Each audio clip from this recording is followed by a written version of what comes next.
പ്രിയപ്പെട്ട വിദ്യാർത്ഥികളെ, കമ്പ്യൂട്ടർ നെറ്റ്വർക്കുകളെ കുറിച്ച് പഠിക്കുന്ന ഓൺലൈൻ വീഡിയോ ക്ലാസ്സുകളിലേക്ക് എല്ലാവർക്കും സ്വാഗതം. അപ്പോൾ കഴിഞ്ഞ കുറച്ച് ക്ലാസ്സുകളിലായി നമ്മൾ പഠിച്ചുകൊണ്ടിരിക്കുന്നത് IP അഡ്രസ്സിനെ കുറിച്ചാണ് അല്ലേ. IP അഡ്രസ്സ് എന്ന് പറഞ്ഞാൽ എന്താണ്?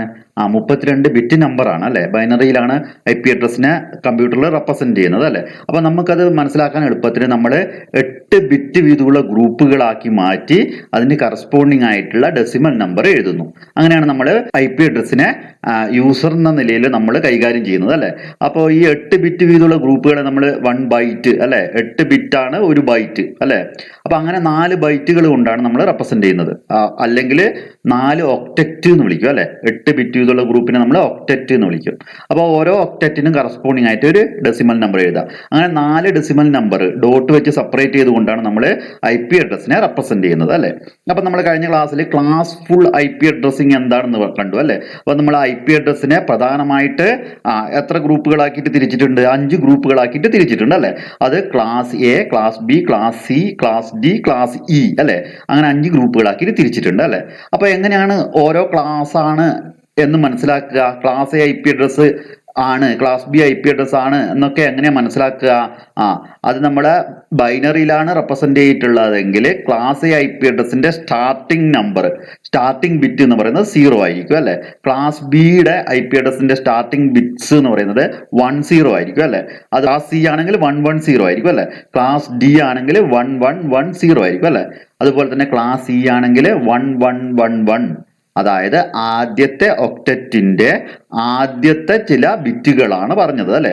അതാ 0 ആണെങ്കിൽ ക്ലാസ് എ, 10 ആണെങ്കിൽ ക്ലാസ് ബി, 110 ആണെങ്കിൽ ക്ലാസ് സി, 1110 ആണെങ്കിൽ ക്ലാസ് ഡി, 1111 ആണ് ക്ലാസ് ഇ അല്ലെ. ബൈനറിയിലാണ് ഇങ്ങനെ പറയാം. അപ്പോൾ ഡെസിമലിലാണെങ്കിലോ ക്ലാസ് എ ആണെങ്കിൽ 0 മുതൽ 127 വരെയാണ് ആദ്യത്തെ ഡെസിമൽ നമ്പർ എങ്കിൽ നമുക്ക് അത് ക്ലാസ് എ ആണെന്ന് പറയാം അല്ലെ. അല്ലെങ്കിൽ 128നും 191നും ഇടയിലാണ് ആദ്യത്തെ ഡെസിമൽ നമ്പർ എങ്കിൽ അത് ക്ലാസ് ബി ആയിരിക്കും.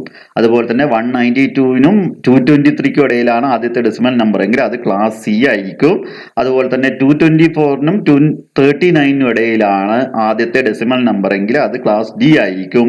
അതുപോലെ തന്നെ 240ക്കും 255നും ഇടയിലാണ് ആദ്യത്തെ ഡെസിമൽ നമ്പർ എങ്കിൽ അത് ക്ലാസ് ഇ ആയിരിക്കും അല്ലെ.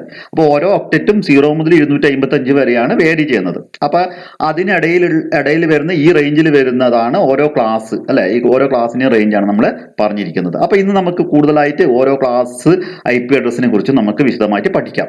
അപ്പൊ അതിന് മുന്നോടിയായിട്ട് നിങ്ങൾ മനസ്സിൽ വരേണ്ടതെന്ന് പറഞ്ഞാൽ നമ്മൾ ആദ്യം IP അഡ്രസ്സ് ഇൻട്രൊഡ്യൂസ് ചെയ്ത സമയത്ത് നമ്മൾ സുമേഷിന്റെ ടെലികോം കമ്പനിയെ കുറിച്ച് പറഞ്ഞിട്ടുണ്ട് അല്ലെ. വെറും 4 ആദ്യകാലത്ത് അല്ലെ, ടെലിഫോണൊക്കെ നിലവിൽ വന്ന ആദ്യകാലത്ത് ആണ് സുമേഷ് ടെലികോം കമ്പനി തുടങ്ങിയിട്ടുള്ളത്. അതിൽ വെറും 4 ഡിജിറ്റുകൾ കൊണ്ടാണ് സുമേഷിന്റെ കസ്റ്റമേഴ്സിന്റെ ടെലിഫോൺ നമ്പറുകൾ റെപ്രസെന്റ് ചെയ്തിട്ടുള്ളത്. അവിടെ സുമേഷ് എന്താ ചെയ്തത്? 4 ഡിജിറ്റ് ആണുള്ളത് അല്ലെ. അപ്പൊ 4 ഡിജിറ്റ് കൊണ്ട് സുമേഷ് ആദ്യത്തെ 2 ഡിജിറ്റ് കൊണ്ട് ഏരിയയെ റെപ്രസെന്റ് ചെയ്തു. പിന്നത്തെ 2 ഡിജിറ്റ് കൊണ്ടാണ് ആ ഏരിയയിലെ ഏത് ടെലിഫോൺ നമ്പർ ആണെന്നുള്ളത് റെപ്രസെന്റ് ചെയ്യുന്നത് അല്ലെ. അപ്പൊ അങ്ങനെ ഈ 2 ഡിജിറ്റുകൾ ഏരിയ ഇനിയും പിന്നീട് തുടർന്ന് വരുന്ന ഡിജിറ്റുകളെ ഫോൺ നമ്പറിനെയും റെപ്രസെന്റ് ചെയ്തു അല്ലെ. അപ്പൊ കേരളത്തിലെ വിവിധ ഡിസ്ട്രിക്റ്റുകളായിട്ട് നമ്മൾ ഫോൺ കണക്ഷൻസ് കൊടുത്തു സുമേഷ് അല്ലെ. അപ്പോൾ ഓരോ ഡിസ്ട്രിക്റ്റിലും 100 കണക്ഷൻ വീതം. 2 ഡിജിറ്റ് കൊണ്ട് നമുക്ക് മാക്സിമം റെപ്രസെന്റ് ചെയ്യാൻ വേണ്ടി പറ്റുന്നത് 100 ഡിജിറ്റുകൾ, 100 നമ്പേഴ്സിനെയാണ് അല്ലെ. അപ്പൊ അതുകൊണ്ട് തന്നെ കേരളത്തിലെ ഓരോ ഡിസ്ട്രിക്റ്റിലും 100 ഫോൺ കണക്ഷൻ വീതം സുമേഷ് കൊടുത്തിട്ടുണ്ട് അല്ലെ. അപ്പൊ അങ്ങനെ കൊടുക്കുന്ന അഡ്രസ്സിങ്ങിനെ നമ്മൾ 2 ലെവൽ അഡ്രസ്സിങ് എന്ന് വേണമെങ്കിൽ പറയാം. അപ്പൊ ഒരു 2 ലെവൽ അഡ്രസ്സിംഗ് ആണ് സുമേഷ് ചെയ്തിട്ടുള്ളത്. അപ്പൊ ഇന്ന് നമുക്ക് ഉദാഹരണത്തെ മുൻനിർത്തിക്കൊണ്ട് നമുക്ക് നമ്മുടെ IP അഡ്രസ്സിനെയും IP അഡ്രസ്സിന്റെ ക്ലാസ് എങ്ങനെയാണ് നമ്മൾ തിരിച്ചിരിക്കുന്നത്, ക്ലാസ് എ എന്ന് പറയുമ്പോൾ എന്താണ്, ക്ലാസ് ബി എന്ന് പറയുമ്പോൾ എന്താണ് എന്നൊക്കെ, class C, class D, class E ഇവയൊക്കെ എന്താണ്, എന്തിന്റെ അടിസ്ഥാനത്തിലാണ് ഇങ്ങനെ ക്ലാസ് ആക്കി തിരിച്ചിരിക്കുന്നത് എന്ന് തുടങ്ങിയ കാര്യങ്ങൾ ഇന്ന് നമുക്ക് പഠിക്കാം. അപ്പൊ വീണ്ടും നമ്മളെ സുമേഷിന്റെ ടെലികോം കമ്പനിയിലേക്ക് നിങ്ങളെ ശ്രദ്ധ ഞാൻ ക്ഷണിക്കുകയാണ്. അവിടെ നമ്മളെ സുമേഷ് കമ്പനി വളർന്ന് വികസിച്ചിട്ടുണ്ട്. ഇപ്പൊ BSNL പോലുള്ള വലിയൊരു കമ്പനി ആയിട്ടാണെന്ന് സങ്കല്പിക്കുക. അപ്പൊ നമുക്ക് ക്ലാസ്സുകളിലേക്ക് കടക്കാം. അപ്പൊ നമ്മൾ ഇതുവരെ പഠിച്ചിട്ടുള്ളത് IP അഡ്രസ് വരെയുള്ള കാര്യങ്ങൾ, IP ഇന്റർനെറ്റ് പ്രോട്ടോകോൾ വരെയുള്ള കാര്യങ്ങൾ നമ്മൾ പഠിച്ചിട്ടുണ്ട്. അപ്പോൾ IPv4 അഡ്രസ്സിംഗ് ആണ് നമ്മൾ പഠിച്ചുകൊണ്ടിരിക്കുന്നത് അല്ലേ. അപ്പോൾ അത് നമ്മൾ സുമേഷിന്റെ ടെലികോം കമ്പനിയുടെ ഉദാഹരണം നിങ്ങൾ മനസ്സിൽ വരിക. അപ്പോൾ ഇപ്പോൾ ഒരു BSNL പോലെയുള്ള വലിയൊരു കമ്പനിയാണ് സുമേഷിന് വിചാരിക്കുക. അപ്പോൾ സുമേഷ് ഇപ്പം കൊടുക്കുന്ന ഒരു അഡ്രസ്സ് എന്ന് പറയുന്നത് ആദ്യം കമ്പനി തുടങ്ങിയപാട് വെറും 4 ഡിജിറ്റുകളാണ് സുമേഷിന് ഫോൺ നമ്പേഴ്സിനെ റെപ്രസെന്റ് ചെയ്യാനുണ്ടായിരുന്നത് അല്ലേ. അപ്പോൾ ഇപ്പോൾ സുമേഷിന്റെ ഫോൺ നമ്പർ എന്ന് പറയുന്നത് ഒരു ഉദാഹരണം ഞാൻ എഴുതാം. 02 അല്ലെ 04602 എന്ന് പറയുന്നതാണ് നമ്മുടെ തളിപ്പറമ്പിന്റെ ഏരിയ കോഡ്. അപ്പോൾ തളിപ്പറമ്പിൽ മാക്സിമം എത്ര ഫോൺ കണക്ഷൻസ് സുമേഷിന് കൊടുക്കാൻ പറ്റും? എത്ര കൊടുക്കാം? ഇതിന്റെ സ്റ്റാർട്ടിങ് എത്രയായിരിക്കും? 0000000000 അല്ലെ. അതെ, ആ 0 മുതൽ പിന്നെ അടുത്തത് എത്രയാ? 1 അല്ലെ. 1 അങ്ങനെ പോയി 270 749 വന്നു. അങ്ങനെ പോയി 04602 എല്ലാം മാക്സിമം നമ്പർ എത്രയായിരിക്കും? എല്ലാ ഡിജിറ്റുകളും 9 ആകുന്നത്. കാരണം എന്താ, ഇവിടെ നമ്മൾ ഡെസിമൽ ഡിജിറ്റുകളാണ് ഉപയോഗിക്കുന്നത് അല്ലെ ഫോൺ നമ്പർ ആയിട്ട്. അപ്പോൾ തളിപ്പറമ്പ് ഏരിയയിൽ സുമേഷിന് മാക്സിമം എത്ര കണക്ഷൻ ഇപ്പം കൊടുക്കാൻ വേണ്ടി പറ്റും? 0 മുതൽ 9,99,999 വരെ അത്രയും നമ്പർ. അപ്പൊ ടോട്ടൽ എത്രയാണ്? 0 മുതൽ 9,99,999 എന്ന് പറയുമ്പോൾ എത്രയാണ്? 10 ലാക്ക് ഫോൺ കണക്ഷൻസ് കൊടുക്കാൻ വേണ്ടി പറ്റിയെന്ന് പറഞ്ഞാൽ. അപ്പൊ അതെങ്ങനെയാണ് നമ്മൾ ഒറ്റയടിക്ക് കണ്ടുപിടിച്ചത്? നമുക്കിപ്പോൾ എണ്ണൽ സംഖ്യകളായതുകൊണ്ട് നമുക്ക് 0 മുതൽ 9,99,999 വരെ 10 ലക്ഷം ആണെന്ന് നമുക്കറിയാം. പക്ഷേ നമുക്ക് അത് മാത്തമാറ്റിക്കലി എങ്ങനെയാണ് കണ്ടുപിടിക്കുക? ഇവിടെ ഏതാണ് ബേസ്? നമ്മൾ നേരത്തെ കണ്ടിട്ടുണ്ട് അല്ലെ. ബേസ് എത്രയാണ്? നമ്മുടെ എണ്ണൽ സംഖ്യയുടെ ബേസ്, അതായത് ഡെസിമൽ നമ്പേഴ്സ് ആണ് നമ്മൾ എണ്ണാൻ ഉപയോഗിക്കുന്നത് അല്ലെ. അപ്പോൾ ഡെസിമൽ സംഖ്യയുടെ ബേസ് എന്ന് പറയുന്നത് 10 ആണ് അല്ലെ. അപ്പൊ ഇവിടെ എത്ര പ്ലേസ് ഉണ്ട്? 6 പ്ലേസ് അല്ലെ. അപ്പൊ 10⁻6 ആണ്. അപ്പോ 10⁻6 എന്ന് പറയുമ്പോൾ 1 6 0 അല്ലെ. 6. അപ്പൊ അതാണ് നമ്മളെ 10 ലാക്ക് എന്ന് പറയുന്ന നമ്പർ. അപ്പൊ അങ്ങനെയാണ് നമ്മൾ ഇത് കിട്ടിയിട്ടുള്ളത് അല്ലെ. അപ്പൊ തളിപ്പറമ്പ് ഏരിയയിൽ മാത്രം എത്ര കണക്ഷൻസ് കൊടുക്കാൻ വേണ്ടി പറ്റി സുമേഷിന്?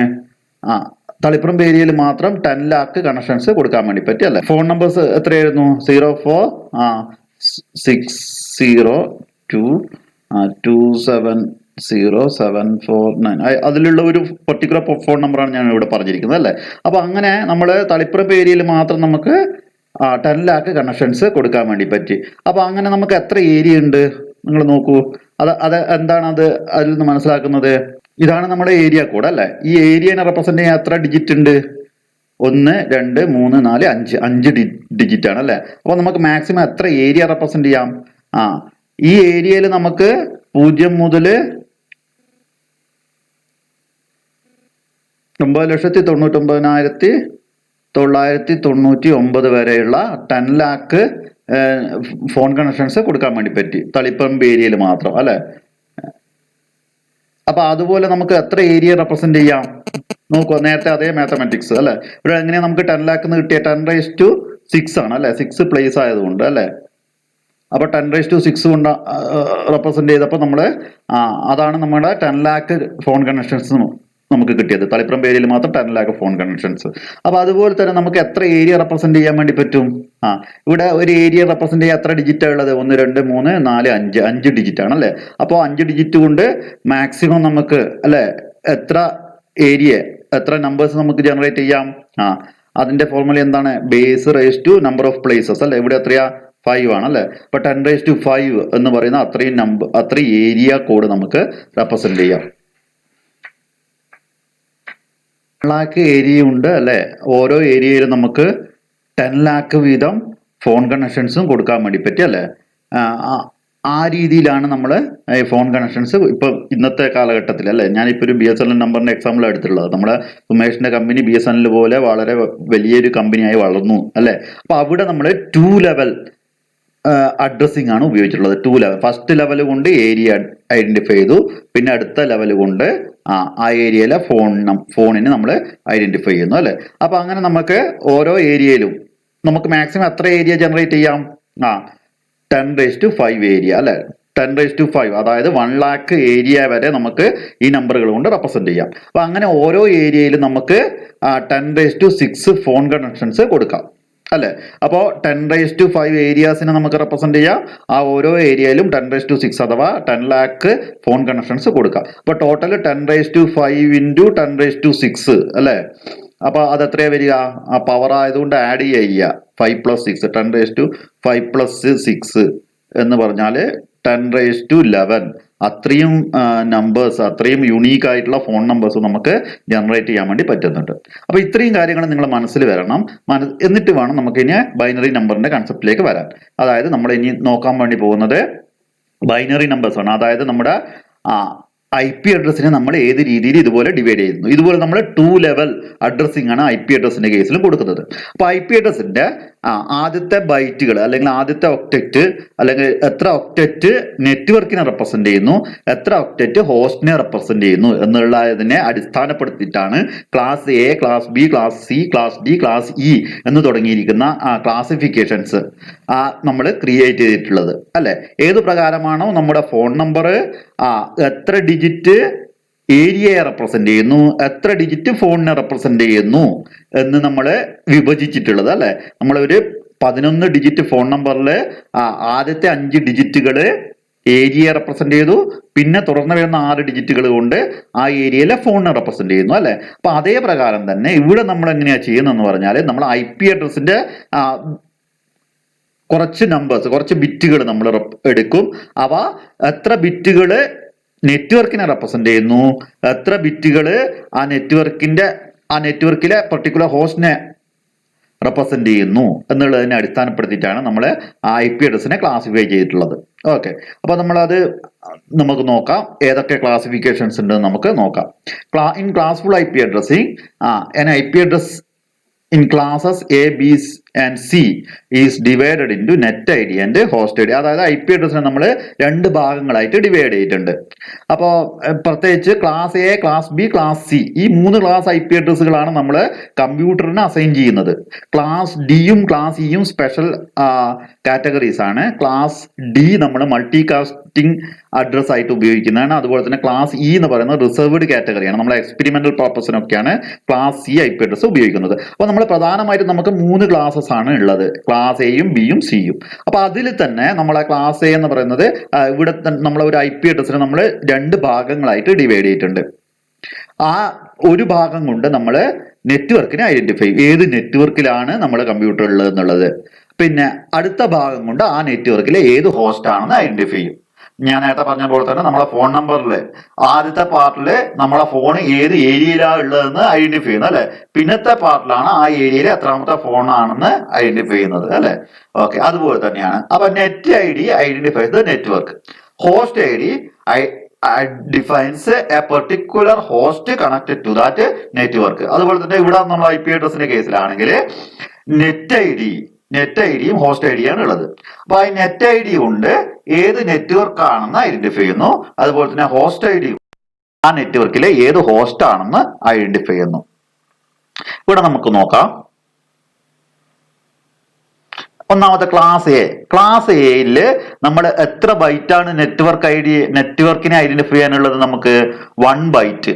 ആദ്യത്തെ ബൈറ്റ് കൊണ്ട് നെറ്റ്വർക്കിനെ ഐഡന്റിഫൈ ചെയ്യുന്നു. ആദ്യത്തെ ബൈറ്റ് എന്ന് പറഞ്ഞാൽ എത്ര ബിറ്റാണ്? 8 ബിറ്റാണ് അല്ലെ. 1 ബൈറ്റ് എന്ന് പറയുന്നത് 8 ബിറ്റാണ്. 8 ബിറ്റ്സ് ആണ്.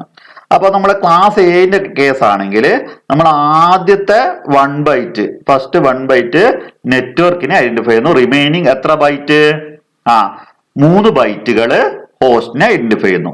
ഇനി നമ്മൾ ബിറ്റിന്റെ കണക്കിൽ പറയുകയാണെങ്കിൽ ആദ്യത്തെ 8 ബിറ്റുകൾ കൊണ്ട് നെറ്റ്വർക്കിനെ ഐഡന്റിഫൈ ചെയ്യുന്നു. റിമൈനിങ് എത്രയാണ്? 32 8 കുറച്ചാൽ എത്രയാണ് ഉണ്ടാകുക? 24 അല്ലെ. 24 ബിറ്റുകൾ കൊണ്ട് നമ്മള് ഹോസ്റ്റിനെ ഐഡന്റിഫൈ എന്ന് പറയാം. ഇനി അതുപോലെ ക്ലാസ് ബിയുടെ കണക്ക് പറയുകയാണെങ്കിൽ നമ്മൾ ആദ്യത്തെ 2 ബൈറ്റുകളെ കൊണ്ട് നെറ്റ്വർക്കിനെ ഐഡന്റിഫൈ ചെയ്യുന്നു. 2 ബൈറ്റുകൾ കൊണ്ട് നമ്മൾ ഹോസ്റ്റിനെ ഐഡന്റിഫൈ ചെയ്യുന്നു. അതായത് നെറ്റ്വർക്ക് ഐഡിക്കും നെറ്റ്വർക്കിനെ റെപ്രസെന്റ് ചെയ്യാനും ഹോസ്റ്റിനെ റെപ്രസെന്റ് ചെയ്യാനും തുല്യ ബൈറ്റുകളാണ് ഇവിടെ അലോക്കേറ്റ് ചെയ്തിട്ടുള്ളത്. അതിന് ബിറ്റിന്റെ കണക്കിൽ പറയുകയാണെങ്കിൽ ആദ്യത്തെ 16 ബിറ്റ് നെറ്റ്വർക്കിനെയും തുടർന്ന് വരുന്ന 16 ബിറ്റ് ഹോസ്റ്റിനെയാണ് ഐഡന്റിഫൈ ചെയ്യുന്നത്. അത് 16 ഫുൾ ആയിട്ട് ഉണ്ടാവില്ല. നമുക്കറിയാം ക്ലാസ് ബി എന്ന് റെപ്രസെന്റ് ചെയ്യുന്നത് 10 ആണ് അല്ലെ. അപ്പൊ ആദ്യത്തെ 2 ബിറ്റ് ക്ലാസ് ബി ആണെന്ന് മനസ്സിലാക്കാൻ വേണ്ടി നമ്മൾ ഉപയോഗിക്കുന്നു. പിന്നെ തുടർന്ന് വരുന്ന 16 2 കുറച്ചാല് 14 ബിറ്റുകൾ കൊണ്ടാണ് നമ്മൾ നെറ്റ്വർക്കിനെ റെപ്രസെന്റ് ചെയ്യുന്നത്. അതുപോലെ തന്നെ ഫസ്റ്റ് ക്ലാസ് എയുടെ കേസിൽ ആദ്യത്തെ ബിറ്റ് കൊണ്ട് നമ്മൾ ക്ലാസ് എ ആണെന്ന് ഐഡന്റിഫൈ ചെയ്യുന്നുണ്ട് അല്ലെ. തുടർന്ന് വരുന്ന 7 ബിറ്റുകളാണ് നമ്മൾ നെറ്റ്വർക്കിനെ റെപ്രസെന്റ് ചെയ്യാനുള്ളത് ബിറ്റിന്റെ കണക്കിൽ പറയുകയാണെങ്കിൽ. നമ്മളിപ്പോ ജനറൽ ആയിട്ട് ആദ്യത്തെ 16 ബിറ്റ് നെറ്റ്വർക്കിനും തുടർന്ന് വരുന്ന 16 ബിറ്റ് ഹോസ്റ്റിൽ നിന്ന് മനസ്സിലാക്കാം അല്ലെ. ബൈറ്റിന്റെ കണക്കിൽ പറയുകയാണെങ്കിൽ ആദ്യത്തെ 2 ബൈറ്റ് നെറ്റ്വർക്കിനും തുടർന്ന് വരുന്ന 2 ബൈറ്റ് ഹോസ്റ്റിനും ആണെന്ന് മനസ്സിലാക്കാം. അതുപോലെ തന്നെ ക്ലാസ് സിയുടെ കേസ് ആണെങ്കിൽ ആദ്യത്തെ 3 ബൈറ്റ് കൊണ്ട് നമ്മൾ നെറ്റ്വർക്കിനെ റെപ്രസെന്റ് ചെയ്യും, തുടർന്ന് വരുന്ന 1 ബൈറ്റ് കൊണ്ട് നമ്മൾ ഹോസ്റ്റിനെ റെപ്രസെന്റ് ചെയ്യും. അതുപോലെ തന്നെ ക്ലാസ് ഡിയിലാണെങ്കിൽ ഇതുപോലുള്ള കാറ്റഗറൈസേഷൻ ഇല്ല. അതാണ് നിങ്ങൾ ശ്രദ്ധിക്കേണ്ടത്. ക്ലാസ് ഡിയും ക്ലാസ് ഇയും സ്പെഷ്യൽ ആയിട്ടുള്ള IP അഡ്രസ്സുകളാണ്. അവയിൽ ക്ലാസ് ഡിയിൽ ഇതുപോലുള്ള തരംതിരിവില്ല. നെറ്റ്വർക്കിനെ ഐഡന്റിഫൈ ചെയ്യുന്നു, ഹോസ്റ്റിനെ ഐഡന്റിഫൈ ചെയ്യുന്നുള്ള തരംതിരിവില്ല. എന്തുകൊണ്ടാണ്? ക്ലാസ് ഡി നമ്മൾ കമ്പ്യൂട്ടറിന് അസൈൻ ചെയ്ത് കൊടുക്കൂല. നമ്മൾ മാനുവലായിട്ടും ഡൈനാമിക് ആയിട്ടും ഒന്നും തന്നെ ക്ലാസ് ഡി IP അഡ്രസ് നമ്മളെ എൻഡ് ഡിവൈസിനോ അതുപോലെ തന്നെ ഇന്റർമീഡിയറ്റ് നോഡുകൾക്കോ അതായത് PCസിനോ റൗട്ടേഴ്സിനോ ഒന്നും തന്നെ ക്ലാസ് ഡി അതുപോലെ തന്നെ ക്ലാസ് ഇ IP അഡ്രസ് നമ്മൾ കൊടുക്കാറില്ല. അതുകൊണ്ട് തന്നെയാണ് ഇതിനിങ്ങനെ കാറ്റഗറൈസേഷൻ ഇല്ലാത്തത്. എത്ര ബിറ്റ് കൊണ്ട് നെറ്റ്വർക്കിന് എത്ര ബിറ്റിന് ഹോസ്റ്റിനും ഐഡന്റിഫൈ എന്നുള്ളത്. കാരണം എന്താ, ഈ IP അഡ്രസ് നമ്മൾ ഉപയോഗിക്കാത്തത് കാരണത്താൽ തന്നെ നമ്മളെ IP അഡ്രസ് എന്തിനാ ഉപയോഗിക്കുന്നത്? നമ്മളെ നെറ്റ്വർക്കിലുള്ള ഒരു സിസ്റ്റത്തിന് യുണീക്ക് ആയിട്ട് ഐഡന്റിഫൈ ചെയ്യാം അല്ലെ. ആദ്യം നമ്മൾ ആ സിസ്റ്റം ഏത് നെറ്റ്വർക്കിലാണെന്ന് കണ്ടെത്തണം, പിന്നെ ആ നെറ്റ്വർക്കിലെ എത്രാമത്തെ സിസ്റ്റം ആണെന്ന് കണ്ടെത്തണം അല്ലെ. അപ്പൊ അങ്ങനെയുള്ള ഒരു കാറ്റഗറൈസേഷൻ നമുക്ക് ക്ലാസ് ഡിയും ക്ലാസ് ഇയും IP അഡ്രസ്സിൽ ഇല്ലാത്തതിന്റെ കാരണം എന്ന് പറയുന്നത് ഈ അഡ്രസ്സുകൾ നമ്മൾ നെറ്റ്വർക്കിൽ ഉപയോഗിക്കുന്നില്ല. അതുകൊണ്ട് തന്നെയാണ്. അപ്പൊ ഇത്രയും കാര്യങ്ങൾ നിങ്ങൾ മനസ്സിലായി എന്ന് വിചാരിക്കുന്നു. അത് നമ്മളെ class A, class B, class C ഈ 3 അഡ്രസ്സും അതിൽ എത്ര ബൈറ്റുകൾ നെറ്റ്വർക്കിനെ കുറിക്കുന്നു, എത്ര ബൈറ്റ് ഹോസ്റ്റിനെ കുറിക്കുന്നു എന്നുള്ള കാര്യങ്ങൾ നിങ്ങൾ മനസ്സിലാക്കണം. ഓക്കെ, ഇനി നമ്മൾ അതിന്റെ ബിറ്റായിട്ട് പറഞ്ഞു കഴിഞ്ഞാൽ നമുക്ക് ഫുൾ ആയിട്ട് നമ്മൾ ബൈനറി റെപ്രസെന്റ് ചെയ്ത് കഴിഞ്ഞ് കഴിഞ്ഞാൽ നമുക്ക് എങ്ങനെ പറയാൻ വേണ്ടി പറ്റും? ടോട്ടൽ 32 ബിറ്റ് ആണുള്ളത് അല്ലെ. അപ്പൊ അതിൽ നമ്മൾ n ബിറ്റ് കൊണ്ട് നെറ്റ്വർക്കിനെ കുറിച്ച് കഴിഞ്ഞാൽ റിമൈനിങ് n32 - n അല്ലെ, മൊത്തം 32 ബിറ്റ് ആണുള്ളത് അല്ലെ. ഫോൺ നമ്പറിന്റെ ഉദാഹരണം എടുത്തു കഴിഞ്ഞാൽ ടോട്ടല് ഫോൺ നമ്പർ എത്ര ഡിജിറ്റ് ആണ്? 11 ഡിജിറ്റ് ആണ് അല്ലെ. 11 ഡിജിറ്റ്സിൽ നമ്മൾ ആദ്യത്തെ 5 ഡിജിറ്റ് കൊണ്ട് ഏരിയനെ റെപ്രസെന്റ് ചെയ്യുന്നു അല്ലെ. റിമൈനിങ് എത്ര ഡിജിറ്റ് ആയിരിക്കും? 5 11 5 കുറച്ചാൽ എത്രയാ? റിമൈനിങ് 6 അല്ലെ. 6 ഡിജിറ്റ് കൊണ്ട് നമ്മൾ ഇത് ഏരിയ ആണെങ്കിൽ റിമൈനിങ് 6 ഡിജിറ്റ് കൊണ്ട് നമ്മൾ ഫോൺ നമ്പറിനെ റെപ്രസെന്റ് ചെയ്യുക അല്ലെ. അതുപോലെ തന്നെയാണ് ഇവിടെ ബൈനറിന്റെ കേസ് ആകുമ്പോൾ 30 ബിറ്റ് ആണ് അല്ലെ. ബൈനറി ഡിജിറ്റ് ആണ് ബിറ്റ് എന്ന് പറയുന്നത്. ബിറ്റ് മൊത്തം 32 ബിറ്റ് ആണെങ്കിൽ ആദ്യത്തെ n ബിറ്റ് കൊണ്ട് നമ്മൾ നെറ്റ് ഐഡിനെ റെപ്രസെന്റ് ചെയ്യുന്നതാണെങ്കിൽ റിമൈനിങ് 32 - n ബിറ്റ് കൊണ്ടാണ് നമ്മൾ ഹോസ്റ്റിനെ റെപ്രസെന്റ് ചെയ്യുന്നത്. ഈ n എന്ന് പറയുന്നത് ക്ലാസ് എന്റെ കേസിൽ വരുമ്പോൾ എത്രയാണ്? 8 ആണ് അല്ലെ. നെറ്റ്വർക്കിനെ ഐഡന്റിഫൈ എത്ര ബിറ്റ് ആണ്? ക്ലാസ് എയിൽ 8 ബിറ്റ് കൊണ്ടാണ് നെറ്റ്വർക്കിനെ റെപ്രസെന്റ് ചെയ്യുന്നത്. അതുപോലെ തന്നെ ഹോസ്റ്റിനെ ഐഡന്റിഫൈ ചെയ്യാൻ സ്വാഭാവികമായിട്ട് എത്ര ബിറ്റ് ആയിരിക്കും? ക്ലാസ് എ 8 ആകുമ്പോൾ ഹോസ്റ്റിനെ ഐഡന്റിഫൈ ചെയ്യാൻ എത്ര ബിറ്റ് ആയിരിക്കും? 32 - 8 എത്രയാണ്? 24 ബിറ്റ് കൊണ്ട് ഹോസ്റ്റിനെ ഐഡന്റിഫൈ ചെയ്യും. അതുപോലെ തന്നെ ക്ലാസ് ബിന്റെ കേസിൽ വരുമ്പോൾ ഈ n എന്നുള്ളത് 16 ആണ്. നിങ്ങൾക്കറിയാം 2 ബൈറ്റ് ആണ് ഉപയോഗിക്കുക. 2 ബൈറ്റ് എന്ന് പറഞ്ഞാൽ എത്ര ബിറ്റ് ആണ്? ഒരു ബൈറ്റ് എന്ന് പറയുന്നത് 8 ബിറ്റ് ആണ്. അപ്പൊ 2 ബൈറ്റ് എന്ന് പറയുമ്പോൾ 2 × 8 16 ബിറ്റ്സ് ആണ്. 16 ബിറ്റ്സ് കൊണ്ട് നമ്മൾ നെറ്റ്വർക്കിനെ ഐഡന്റിഫൈ ചെയ്യും. അതുപോലെ തന്നെ 32 16 കുറച്ച് എത്രയാണ്? 16 തന്നെ അല്ലെ. അപ്പൊ 16 റിമൈനിങ് 16 ബിറ്റ്സ് കൊണ്ട് നമ്മള് ഹോസ്റ്റിനെ ഐഡന്റിഫൈ ചെയ്യും. അതുപോലെ തന്നെ ക്ലാസ് സിന്റെ കേസിലാവുമ്പോൾ ഈ n എന്ന് പറയുന്നത് എത്രയായി? 3 ബൈറ്റ് ആണ് നമ്മളെ നെറ്റ്വർക്കിനെ ഐഡന്റിഫൈ ചെയ്യും ക്ലാസ് സിയിൽ അല്ലെ. അപ്പൊ എത്രയാണ്? 3 8 24 ബിറ്റ്സ് കൊണ്ട് നമ്മൾ നെറ്റ്വർക്കിനെ ഐഡന്റിഫൈ ചെയ്യുന്നു. റിമൈനിങ് 32 24 കുറച്ചാൽ എത്രയാണ്? 8 ആണ് അല്ലെ. 8 ബിറ്റ്സ് കൊണ്ട് നമ്മൾ ക്ലാസ് സിയിൽ ഹോസ്റ്റിനെ ഐഡന്റിഫൈ ചെയ്യുന്നു അല്ലെ. അത് തന്നെയാണ് ഇവിടെ പറഞ്ഞിരിക്കുന്നത്.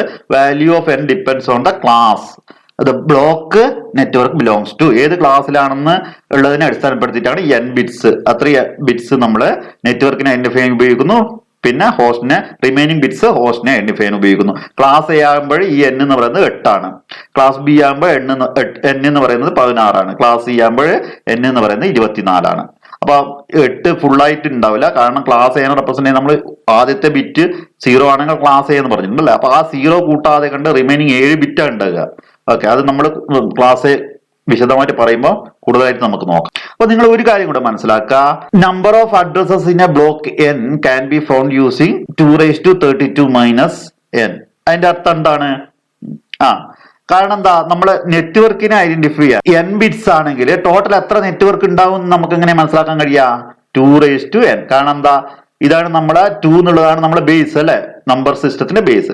n എന്ന് പറഞ്ഞാൽ എത്ര പ്ലേസസ് ഉണ്ട് അല്ലെ, അപ്പൊ എത്ര ഡിജിറ്റ്സ് ഉണ്ട് എന്നുള്ളത്, അല്ലെങ്കിൽ എത്ര പ്ലേസസ് ഉണ്ട് എന്നുള്ളത്. ഇവിടെ n പ്ലേസസ് ആണ് അല്ലെ, n ഡിജിറ്റ്സ് ആണെങ്കിൽ നെറ്റ്വർക്കിനെ കുറിക്കുന്നത് നമുക്ക് ടോട്ടൽ എത്ര നെറ്റ്വർക്ക് ഉണ്ടാക്കാം, എത്ര നെറ്റ്വർക്ക് അഡ്രസ് നമുക്ക് ജനറേറ്റ് ചെയ്യാം എന്നുള്ളത് നമ്മള് 2n ആണ്. അതുപോലെ തന്നെ എത്ര ഹോസ്റ്റ് ഉണ്ട് എന്നുള്ളത് എങ്ങനെ റെപ്രസെന്റ് ചെയ്യാം, 232 - n അല്ലെ. അപ്പൊ ഇവിടെ ക്ലാസ് എന്റെ കേസിൽ എത്ര നെറ്റ്വർക്ക് അഡ്രസ് കൊടുക്കാം, 2/8. എത്ര ഹോസ്റ്റ് ഐ ഡി കൊടുക്കാം, എത്ര ഹോസ്റ്റ്, ഓരോ നെറ്റ്വർക്കിൽ എത്ര ഹോസ്റ്റ് ഉണ്ടാകും, ആദ്യത്തെ 8 ബിറ്റ് കൊണ്ട് നെറ്റ്വർക്കിനെ റെപ്രസെന്റ് ചെയ്തു. അപ്പൊ ടോട്ടൽ 2/8 നെറ്റ്വർക്ക് അഡ്രസ് നമുക്ക് ജനറേറ്റ് ചെയ്യാം അല്ലെ. റിമൈനിങ് എത്ര ബിറ്റ്സ് ആണ് ഹോസ്റ്റിനെ റെപ്രസെന്റ് ചെയ്യാനുള്ളത്, 32 - 8 എത്രയാണത്, 24 അല്ലെ. അപ്പൊ 2/24 ഹോസ്റ്റ്സ് അല്ലെ. അതായത് ഓരോ നെറ്റ്വർക്കിലും 2/24 നമ്മളെ മെഷീൻസ്, ഇൻഡിവിജ്വൽ മെഷീൻസ് നമുക്ക് ഉണ്ടാകും അല്ലെ. അപ്പൊ നമുക്ക് മാക്സിമം 2/24 ഹോസ്റ്റ്സ്, ഓരോ നെറ്റ്വർക്കിലും 2/24 ഹോസ്റ്റ്സ് ഉണ്ടാവും അല്ലെ. അപ്പൊ നമ്മൾ നേരത്തെ ഫോൺ കണക്ഷൻ കൊടുക്കുന്ന കേസിൽ കണ്ടില്ലേ, തളിപ്പറമ്പിന് എത്ര ഫോണിന് കൊടുക്കാം, 10/6 എന്ന് കണ്ടു അല്ലെ. 10 ആണ് അവിടെ, ഡെസിമൽ നമ്പേഴ്സ് ആണ് അവിടെ ഉപയോഗിക്കുന്നത്, അതുകൊണ്ടാണ് 10 അല്ലെ, 10 ബേസ് ആയിട്ടുള്ളത്. അപ്പൊ 10/6 എന്ന് പറയുമ്പോൾ നമുക്ക് 10 ലാക്ക് കണക്ഷൻസ് കൊടുക്കാന്ന് പറഞ്ഞു അല്ലെ. അതുപോലെ തന്നെ ക്ലാസ് എന്റെ കേസിൽ വരുമ്പോ ഇവിടെ നമ്മള് ബൈനറി നമ്പേഴ്സ് ആണ് നമ്മൾ IP അഡ്രസ്സിൽ ഉപയോഗിക്കുന്നത്. അതുകൊണ്ട് തന്നെ ക്ലാസ് എയിൽ നമ്മൾ ആദ്യത്തെ 8 ബിറ്റുകൾ കൊണ്ട് നെറ്റ്വർക്കിനെ റെപ്രസെന്റ് ചെയ്യുന്നു. അതുകൊണ്ട് ടോട്ടൽ എത്ര നെറ്റ്വർക്ക് ജനറേറ്റ് ചെയ്യാം, 2/8. അപ്പൊ അങ്ങനെ ഓരോ നെറ്റ്വർക്കിലും റിമൈനിങ് ബിറ്റ്സ് കൊണ്ട് നമ്മൾ ഹോസ്റ്റിനെ റെപ്രസെന്റ് ചെയ്യുന്നു അല്ലെ. അപ്പൊ റിമൈനിങ് ബിറ്റ്സ് എത്രയാ, 32 8 കുറച്ചാൽ 24 ബിറ്റുകൾ ഉണ്ട് ഹോസ്റ്റിനെ റെപ്രസെന്റ് ചെയ്യാനായിട്ട്. അപ്പൊ നമുക്ക് ടോട്ടൽ എത്ര ഹോസ്റ്റ് കണക്ഷൻ കൊടുക്കാം ഓരോ നെറ്റ്വർക്കിലും, അതാണ് 2/24 എന്ന് പറയുന്നത്. അത് നമുക്ക് വിശദമായിട്ട് വരും ക്ലാസ്സുകളിൽ തുടർന്ന് പഠിക്കുമ്പോൾ നമുക്ക് ക്ലാസ് എയും ക്ലാസ് ബിയും ക്ലാസ് സിയും ഒക്കെ അഡ്രസ്സുകളെ കുറിച്ച് പഠിക്കുമ്പോൾ നമുക്ക് കാണാം അല്ലെ. അപ്പൊ അതുപോലെ തന്നെ നമുക്ക് ഒരു ക്ലാസ്സിൽ നെറ്റ്വർക്ക് ID റെപ്രസെന്റ് ചെയ്യാനായിട്ട് ഈ ഹോസ്റ്റ് ID പാർട്ട് എല്ലാം 0 ആയിട്ടുള്ള IP അഡ്രസ്സുകൾ ആണ് നമ്മൾ അതിന്റെ നെറ്റ്വർക്ക് ID ആയിട്ട് ഉപയോഗിക്കുന്നത്. അപ്പൊ ക്ലാസ് എ ആകുമ്പോൾ റിമൈനിങ് 24 ബിറ്റുകൾ 0 ആയി കഴിഞ്ഞാല് നമ്മളെ നെറ്റ്വർക്ക് ID പാർട്ട് അതുപോലെയും റിമൈനിങ് 24 ബിറ്റുകൾ നമ്മൾ 0 കൊടുത്തു കഴിഞ്ഞാൽ നമുക്കത് ആ നെറ്റ്വർക്കിന്റെ ഐഡിയ ആണ്. ഓക്കെ. അതുപോലെ തന്നെ റിമൈനിങ് ഹോസ്റ്റ് ID പാർട്ട് മൊത്തം 1 ആയിട്ട് കൊടുത്തു കഴിഞ്ഞാൽ അതിനെ ബ്രോഡ്കാസ്റ്റ് അഡ്രസ് എന്നൊക്കെ വിളിക്കും. അത് നമുക്ക് വരും ക്ലാസ്സുകൾ നമുക്ക് വിശദമായിട്ട് കാണാം. അപ്പൊ പ്രിയപ്പെട്ട വിദ്യാർത്ഥികളെ, ഇന്ന് നമ്മൾ പഠിച്ചിട്ടുള്ളത് class A, class B, class C, class D, class C ഈ ക്ലാസ്സുകളില് എത്ര ബിറ്റുകളെ നെറ്റ്വർക്കിനെ കുറിക്കാൻ ഉപയോഗിക്കുന്നു, എത്ര ബിറ്റുകൾ ഹോസ്റ്റിനെ കുറിക്കാൻ ഉപയോഗിക്കുന്നു അല്ലെ, അല്ലെങ്കിൽ എത്ര ബൈറ്റ് നെറ്റ്വർക്കിനെ കുറിക്കാൻ ഉപയോഗിക്കുന്നു, എത്ര ബൈറ്റ് ഹോസ്റ്റിനെ കുറിക്കാൻ ഉപയോഗിക്കുന്നു എന്നുള്ളതാണ്. ഇതിനെ അടിസ്ഥാനപ്പെടുത്തിയിട്ടാണ് നമ്മൾ IP അഡ്രസ്സിനെ ക്ലാസിഫൈ ചെയ്തിട്ടുള്ളത് അല്ലെ. അപ്പൊ ഏത് പ്രകാരമാണ് നമ്മുടെ ഫോൺ നമ്പറിലെ കുറച്ച് ഡിജിറ്റ് കൊണ്ട് നമ്മൾ ഏരിയയെ റെപ്രസെന്റ് ചെയ്യുന്നത്, റിമൈനിങ് ഡിജിറ്റ് കൊണ്ട് നമ്മൾ ആ ഏരിയയിലെ ഫോൺ നമ്പറിനെ റെപ്രസെന്റ് ചെയ്യുന്നത്. ഇവിടെ അതുപോലെ തന്നെ കുറച്ച് ബിറ്റുകൾ കൊണ്ട് നെറ്റ്വർക്കിനെയാണ് ഐഡന്റിഫൈ ചെയ്യുന്നത്, റിമൈനിങ് ബിറ്റുകൾ കൊണ്ട് ആ നെറ്റ്വർക്കിലെ ഹോസ്റ്റിനെ, ഏത് മെഷീൻ ആണ് എന്നുള്ളതാണ് ഐഡന്റിഫൈ ചെയ്യുന്നത്. അപ്പൊ ഇത്രയും കാര്യങ്ങൾ നിങ്ങൾ മനസ്സിലാക്കി എന്ന് വിചാരിക്കുന്നു. തുടർന്ന് വരുന്ന ക്ലാസ്സുകൾ നമുക്ക് ഓരോ ക്ലാസ്സിനെ കുറിച്ചും ഓരോ ക്ലാസ് IP അഡ്രസ്സിനെ കുറിച്ചും നമുക്ക് വിശദമായിട്ട് കാണാം. Okay, thank you.